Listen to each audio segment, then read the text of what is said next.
우리가 신약 성경을 읽기 전에 기억해야 하는 한 가지가 있습니다. 무엇이냐면 신약 성경은 구약 성경과 구별되는 것이 아니다라는 겁니다.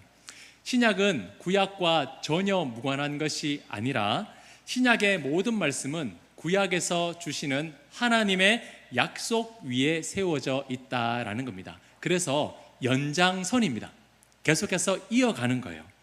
지금까지 묵상했던 구약 성경의 내용들을 한번 다시 떠올려 보겠습니다. 구약 성경 가장 첫 번째 부분은 하나님께서 6일 동안 세상을 창조하신 창조 기사를 우리는 만나게 됩니다. 그런데 인류의 조상인 아담과 하와가 하나님의 말씀에 순종하지 못하여 선악과를 먹음으로 죄와 사망이 인류에게 찾아오게 되었습니다.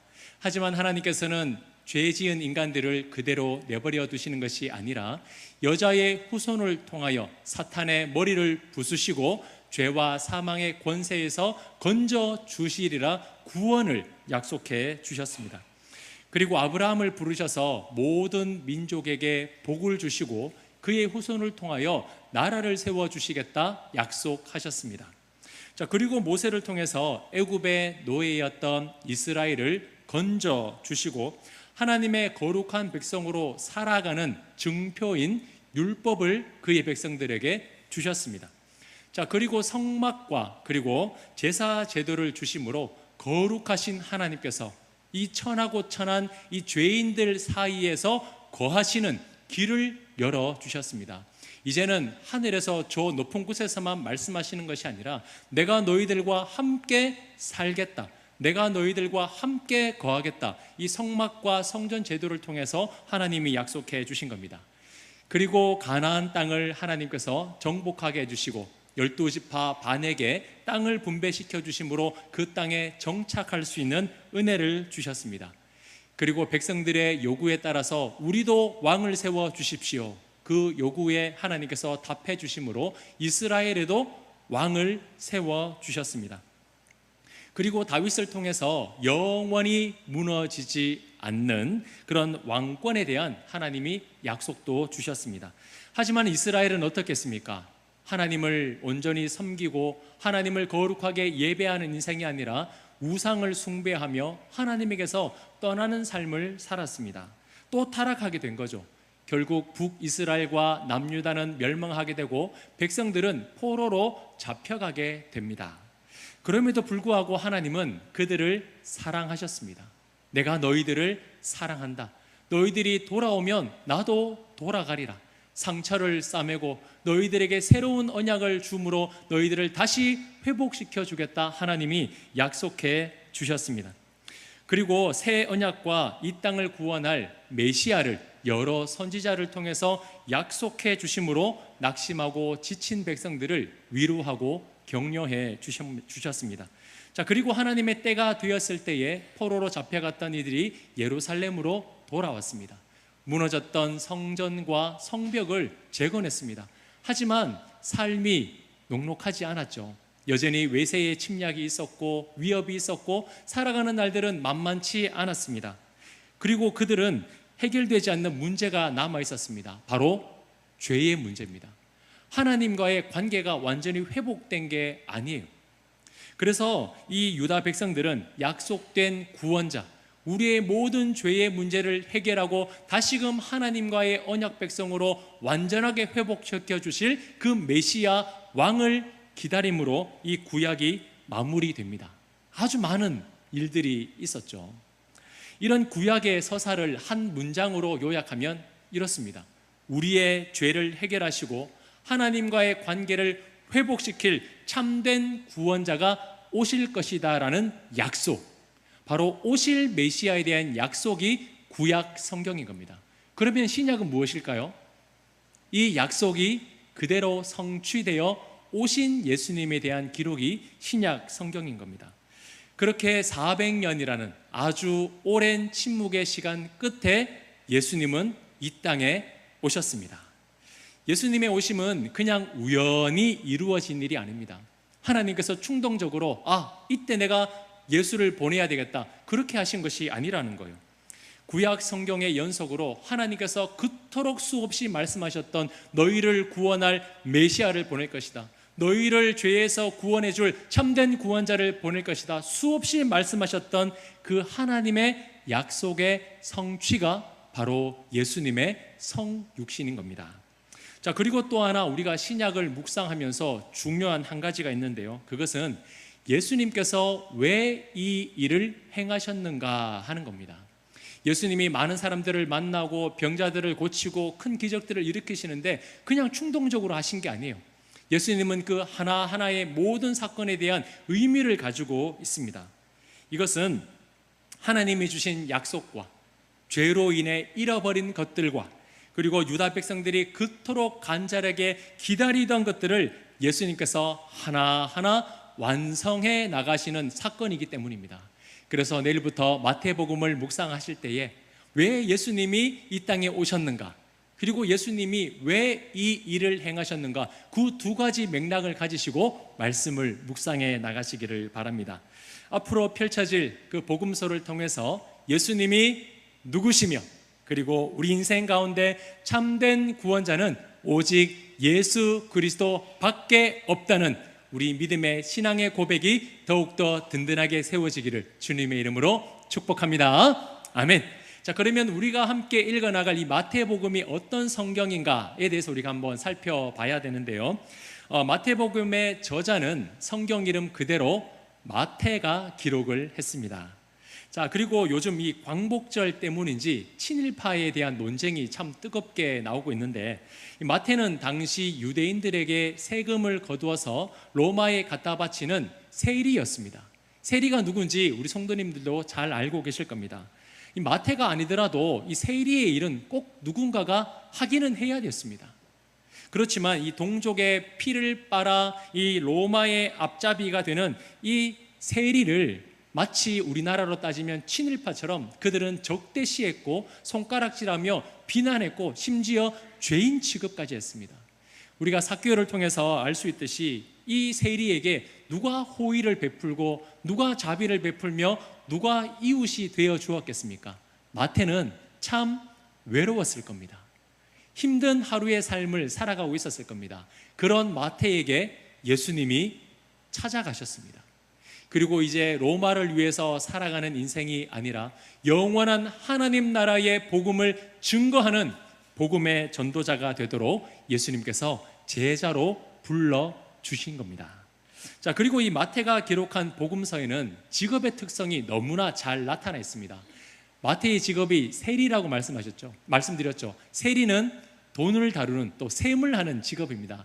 그렇다 보니까 이 마태복음을 보면 여러 가지 사건이 정말 정리정돈이 잘 되어 있습니다. 아주 구체적으로 사건에 대해서 개요가 나와 있고요, 더더구나 숫자나 금액 같은 부분들이 정확하게 기록되어 있습니다. 막 넘어가는 것도 아니라 대충 얼마 이게 아니라 정확한 숫자와 금액이 기록될 만큼 아주 마태는 꼼꼼한 성격을 가진 사람이었습니다. 그 마태를 하나님께서 들어 쓰셔서 예수님에 대한 이야기를 세밀하게 묘사되게 하신 겁니다. 자, 그리고 마태복음의 수신자는 유대 백성들입니다. 로마나 다른 나라 민족이 아니라 유다 백성들을 위해서 마태가 성경을 기록했습니다. 그렇기 때문에 이 마태복음은 다른 세 복음서와는 다른 특징들이 몇 가지가 있는데요. 자, 유대인들에게 있어서 가장 권위적인 것이 무엇일까요? 가장 소중하게 생각하는 게 뭘까요? 바로 토라입니다. 토라. 하나님의 말씀이죠. 율법이에요. 그렇기 때문에 구약 성경이 유대 백성들에게 있어서는 가장 권위 있는 것이었습니다. 하나님의 말씀. 그래서 마태는 예수님에 대해서 기록할 때에 예수님의 출생, 그리고 사역, 고난, 부활의 그 모든 과정이 우연히 된 것이 아니라 이 구약 성경에서 말씀하신 하나님의 약속으로 된 것이다라는 것을 계속해서 밝혀내고 있습니다. 그래서 아마 우리 성경님들 성경을 보시면 이 성경 앞에 기억이나 작은 숫자 같은 각인이 되어 있을 텐데요, 그것을 따라가 밑에 하단에 보면 시편 말씀, 미가서 말씀이라고 해서 구약 성경을 인용했다라는 표시가 다 되어 있을 겁니다. 그래서 마태복음에는 60회 60회를 구약 성경에 있는 정확한 말씀으로 인용되어 있고 많게는 80회를 구약 성경의 말씀을 인용하고 있습니다. 그만큼 마태는 이 구약 성경에 있는 하나님의 말씀이 그대로 성취된 분이 바로 예수님이라는 사실을, 예수님의 권위와 그 정통성을 드러내고 있는 겁니다. 마태는 한 구절 한 구절 써내려갈 때마다 감격과 확신에 차 있습니다. 내가 섬기는 예수님, 우리를 위해 이 땅에 오신 예수님이 그냥 좋은 선생님 정도가 아니라 이분은 하나님께서 우리를 사랑하셔서 보내시고 약속하신 그분이시다, 바로 메시아다, 참된 우리의 구세주시다라고 이 마태는 감격에 차서 성경을 기록하고 있는 겁니다. 그 내용을 유대인들에게 전하고 있는 거예요. 유대인들을 대상으로 기록했기 때문에 또 다른 특징이 하나 있습니다. 자, 내일부터 읽어보시면서 확인할 수 있겠지만 마태복음에는 천국이라는 단어가 분명하게 기록되어 있습니다. 뭐 우리가 낯설게 받아들일 이유가 없죠. 천국. 그런데 다른 세 복음서 마가, 누가, 요한에는 천국이라는 단어가 없습니다. 모두 무엇이라고 표현되어 있냐면 하나님 나라라고 표현되어 있습니다. 그러면 왜 마태와 다른 세 복음서가 이렇게 다르게 기록되어 있을까요? 그건 바로 이 성경을 읽는 대상들이 다르기 때문입니다. 아까 말씀드렸지만 유대인들에게 있어서는 이 구약 성경이 가장 권위 있는 것이고 10계명 중에 제3계명이 무엇인지 기억하십니까? 하나님의 이름을 망령되이 일컫지 말라라는 계명입니다. 그래서 유대인들은 하나님의 이름을 부를 수도, 하나님의 이름을 쓰는 것도 굉장히 두려워했습니다. 심지어 랍비들은 성경을 기록할 때에 하나님이라는 단어가 나오면 붓을 새로 씻고 몸을 씻으며 다음 성경을 기록했을 정도입니다. 그래서 우리가 말하는 여호와, 아도나이, 엘로힘 같은 것은 원래 하나님의 이름이 아닙니다. 너무 하나님의 이름이 거룩해서 그 이름 대신에 다른 걸 쓰는 것이 바로 오늘날 우리가 부르는 하나님이라는 이름이에요. 그렇다 보니까 이 하나님의 나라라고 해서 이 하나님이라는 부르는 것을 유대인들은 굉장히 꺼려했습니다. 그래서 다른 말인 천국이라는 단어로 마태는 표현을 한 것입니다. 그래서 이 마태복음에서 우리가 천국이라는 단어를 읽을 때는 죽어서 가는 장소로 생각하시면 안 됩니다. 우리가 나중에 이 땅에 살다가 죽어서 가는 곳, 저 천국, 저 미래에 있는 천국, 그 뜻이 아니라 다른 복음서에서 말하는 것처럼 하나님의 나라, 하나님의 임재와 하나님의 통치하심이 이루어지는 그 영역과 하나님의 주권적인 개념으로 이 천국을 대해야 되는 겁니다. 그래서 우리가 마태복음이 제일 앞에 나와 있고 마태복음이 가장 많이 읽다 보니까 천국의 개념을 우리는 죽어서 가는 곳이라고만 생각을 해요. 그런데 복음서의 천국은 전혀 그런 곳이 아닙니다. 오늘 하나님이 나에게 임재하고 계시는가? 오늘 내가 그분 안에서 살아가고 있는가? 그분의 말씀이 우리의 삶에서 나타나고 있는가? 그곳이 바로 하나님의 나라다라는 겁니다. 하나님의 나라는 이미 임했으나 아직 오지 않은 나라입니다. 바로 현재이자 미래인 겁니다. 그렇게 이 천국에 대한 개념을 가지시고 성경을 읽어나가시길 바라고요. 자, 그리고 마태복음 1장에 보시면 유대인 족보로 시작을 하고 있습니다. 이 족보가 굉장히 이 신약 성경에서 중요하고 마태복음의 핵심 중에 하나인데요.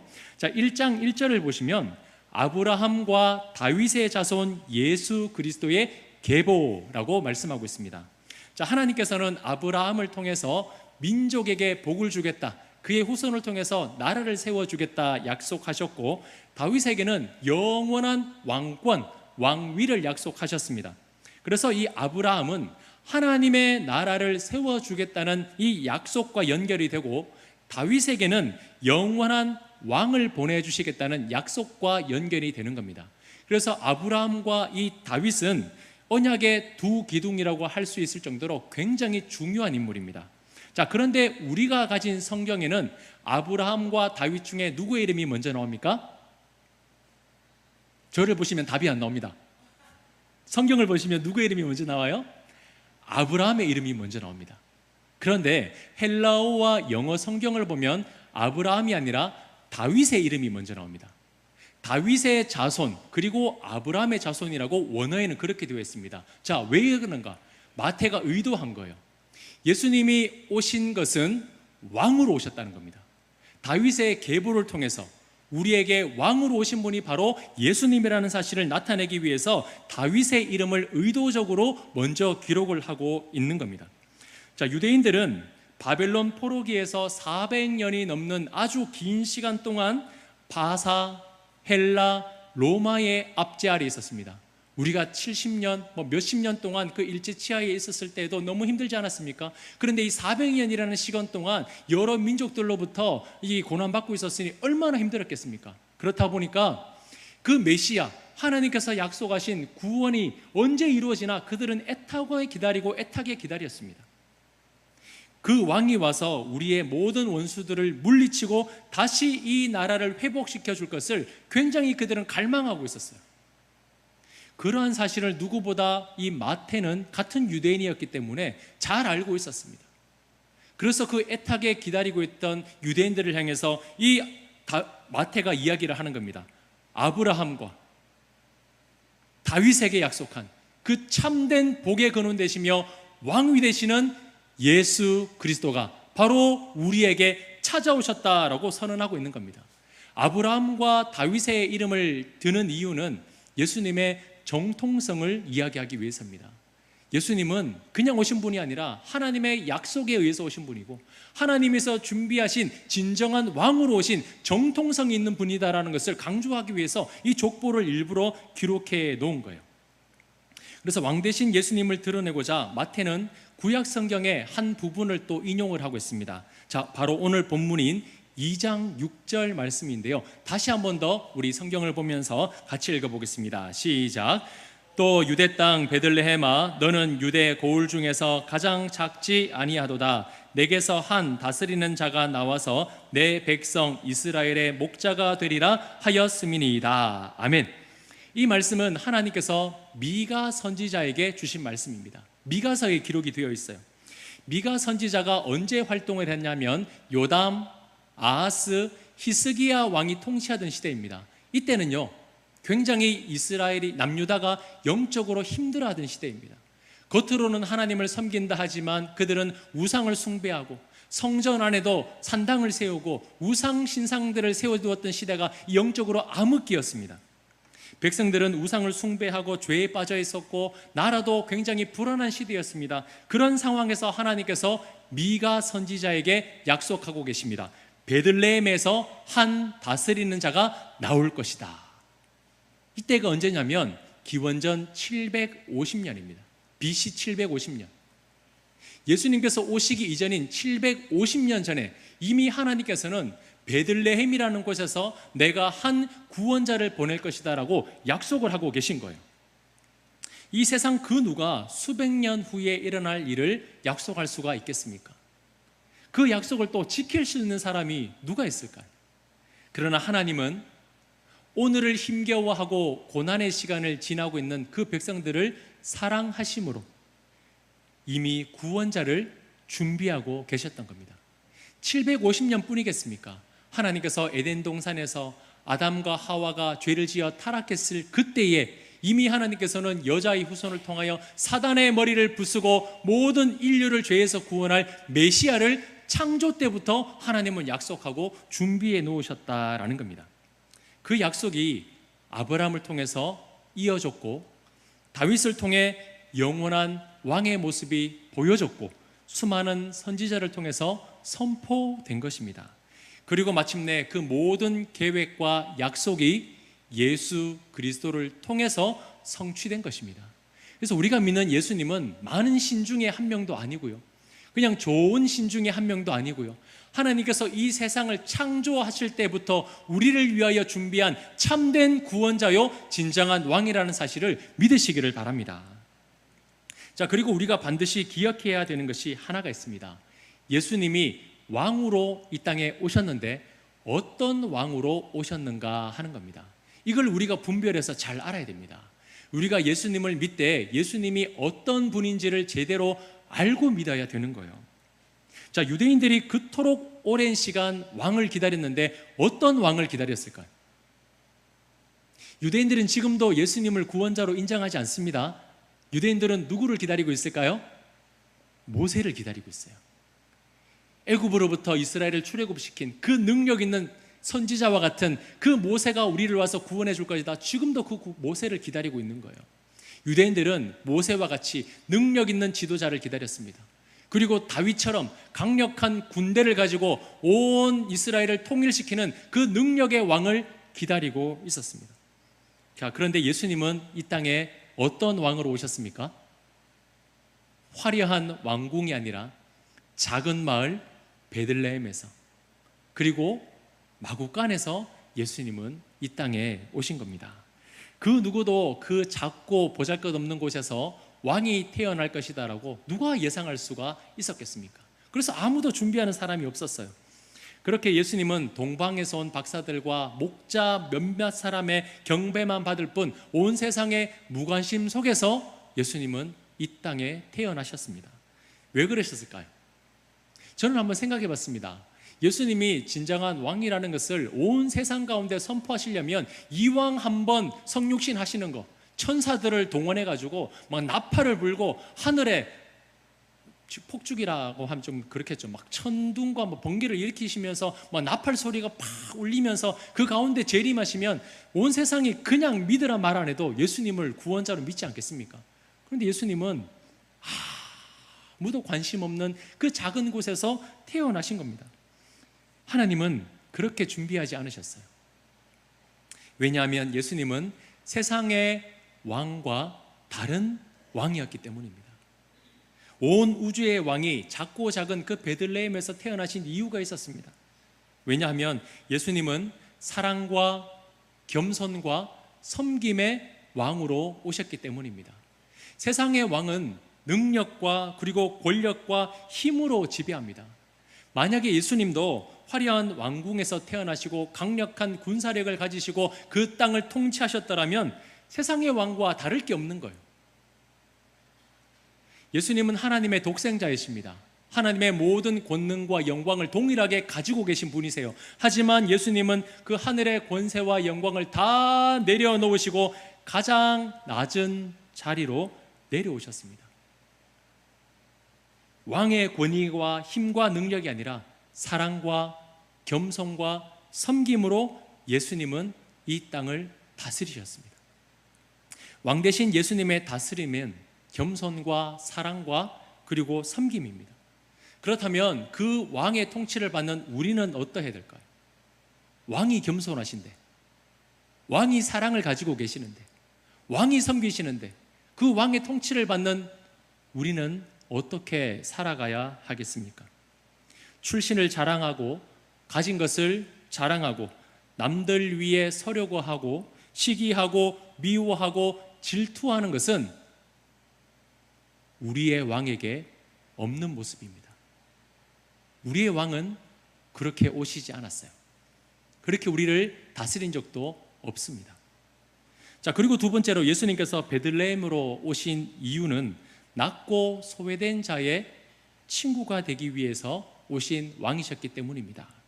마태복음 2장에는 동방 박사들이 별을 보고 예수님께 와서 경배를 하지만 사실 예수님의 탄생 소식을 가장 먼저 들은 사람은 그 밤중에 들판에서 양떼들을 지키고 있던 목자들이었습니다. 목자들에게 천사가 직접 가서 예수님의 탄생 소식을 알렸습니다. 종교 지도자, 정치 지도자, 세상의 권력과 힘을 가진 사람들이 아니라 아무도 주목하지 않는 고단한 삶을 살아가는 그 작고 보잘것없는 목자에게 주님의 기쁜 소식이 가장 먼저 들려졌습니다. 무엇을 보여줄까요? 우리의 왕은 그 낮은 자들을 위하여 오셨다라는 겁니다. 아무도 관심 가져주지 않고 아무도 이해해주지 않는 그 작고 연약한 사람들에게까지 예수님은 찾아오시셨으며 그들을 위하여 오셨다는 것을 보여주고 있는 겁니다. 그래서 우리의 왕은 높은 보좌에 계신 분이 아니에요.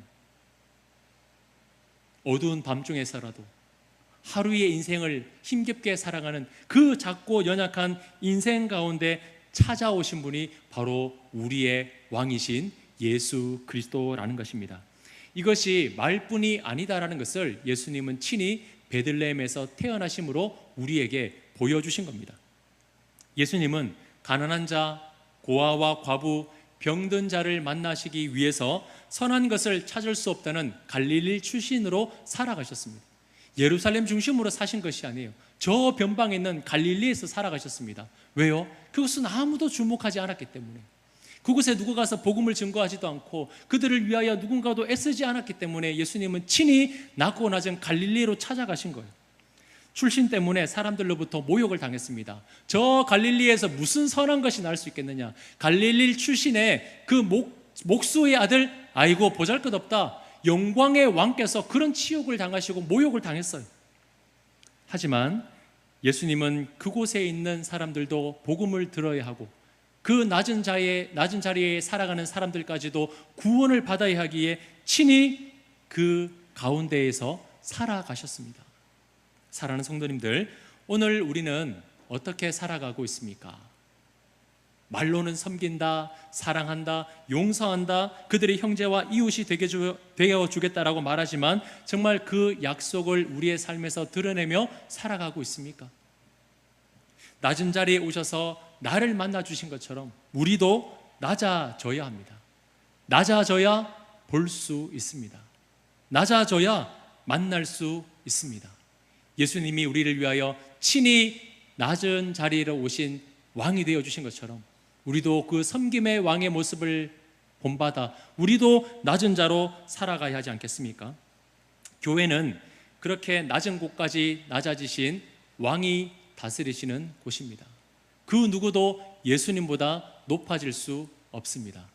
예수님이 낮아지셨다면 예수님의 다스림을 받는 우리도 낮아져야 할 것입니다.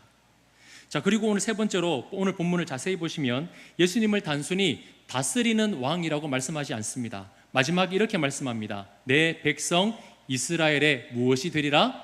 목자가 되리라. 예수님은 우리에게 목자로 오셨습니다. 여기에 복음의 핵심이 있습니다. 예수님은 분명히 왕의 권세를 가지고 계십니다. 온 우주 만물을 다스리시며 통치하시는 주권을 가지고 계신 분이세요. 하지만 예수님은 동시에 목자로 오셨습니다. 목자는 누구입니까? 자신의 양떼들을 안전한 곳으로 인도합니다. 푸른 초장으로 인도하여 맛있는 풀을 먹입니다. 밤에는 들짐승으로부터 보호합니다. 자신의 양떼들을 기꺼이 사랑함으로 수고하고 헌신하는 사람이 목자입니다. 예수님은 그 목자로 이스라엘 백성 가운데 찾아오셨습니다. 병든 사람을 찾아가셔서 손대어 만져주시고 죄인에게 돌을 던지며 책망하는 것이 아니라 도리어 그 앞을 가로막아 주시고 낙심하고 상처받은 사람들의 마음을 만져주셨습니다. 배고프고 줄인 이들에게는 양식을 주시고 방황하고 길을 잃은 사람들에게는 진리의 말씀으로 그들의 삶을 돌이켜 주셨습니다. 그렇게 인도하시고 먹이시고 돌보시다 끝내 자신의 양떼들을 살리기 위해서 친히 자신의 목숨까지 내어 주셨습니다. 죽기까지 낮아지신 분, 바로 우리의 목자 되신 예수 그리스도입니다. 이런 왕으로, 이런 목자로 오신 분이 예수님입니다. 우리는 그런 예수님을 믿는 사람들이에요. 자, 말씀을 맺으려고 합니다. 빌립보서 2장 5절에 이렇게 말씀하고 있습니다. 우리 화면을 보면서 다 같이 읽겠습니다. 시작. 너희 안에 이 마음을 품으라. 곧 그리스도 예수의 마음이니. 아멘. 예수님이 우리의 왕으로 오셨다는 것은 세상 그 어떤 권세도 왕의 보호를 받는 우리를 넘어지게 하거나 다시 사망으로 인도할 수 없다는 것을 의미합니다. 왕이 우리를 붙드시니까요. 우리는 왕의 보호를 받는 사람이에요. 하지만 왕이신 예수님을 믿는다는 것은 단순하게 보호만 받는다는 것을 말하는 게 아닙니다. 왕이신 예수님의 마음을 품고 살아가는 사람이 예수님을 믿는 사람이에요. 예수님은 왕이셨지만 겸손하셨습니다. 자신을 낮추셨습니다. 그리고 목자가 되어주셔서 친히 자신의 양떼들을 위하여 자신의 생명을 내어 주셨습니다. 이것이 바로 하나님 나라의 모습입니다. 복음은 능력입니다. 복음은 살아있는 하나님의 말씀입니다. 이 복음이 우리에게 찾아오셔서 실제로 우리의 인생 가운데 살아가는 모습을 보여주셨습니다. 이번 한 주 마태복음을 펼쳐나가실 때에 좋은 말씀으로만 듣는 것이 아니라 예수님의 마음을 품어내는 한 주가 되시기를 주님의 이름으로 축복합니다. 예수님을 믿는다 말로만 하는 것이 아니라 그 마음을 품어내서 가장 낮은 자리로 오신 그 왕의 모습처럼 우리도 낮아지기를 소망하고, 죽기까지 우리를 사랑하신 그분의 사랑을 본받아 우리도 누군가를 위하여 내 생명 다하면서 사랑하고 그들을 세워주는 그런 언약 공동체인 우리 성문교회가 될 수 있기를 주님의 이름으로 축복합니다.